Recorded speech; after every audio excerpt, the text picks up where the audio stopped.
Nabalitaan umano ni OG Diaz na may nakikipag-usap umano sa management ng ABS-CBN na umano'y patigilin sila sa pagbalita kaugnay sa umano'y breakup issue ng Katniel. Kwento ni OG Diaz, ang punot dulo pa rin ng lahat ng ito ay kailangan nating marinig si Daniel at Catherine kung ano nga ba ang totoo. Kaugnay ng balitang yan, meron daw nakikipag-usap sa management ng ABS-CBN na kung pwede raw na patigilin ako. Kami dito na magbalita tungkol sa Katniel sa breakup di umano lalo na kay Daniel, pinapatigil kami. Ngunit paglilinaw ni OG, wala pa umanong nakarating sa kanya na tawag mula sa ABS-CBN, samantala ibinahagi rin ni OG ang umano'y nakarating sa kanyang impormasyon. Pero meron pang nakarating sa akin, meron namang nakipag-usap sa kampo ni Catherine Bernardo, yun na nga.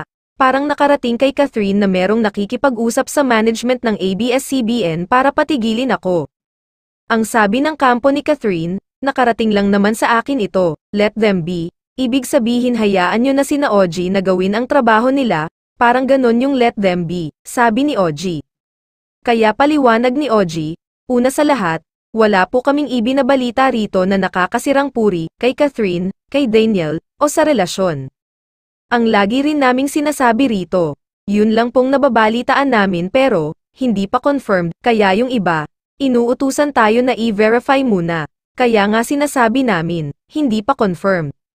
Matatandaang sa Showbiz Update unang napag-usapan ang tungkol sa hiwalayan ng Katniel at ang pagkakasangkot dito ng isa pang kapamilya star na si Andrea Brillantes.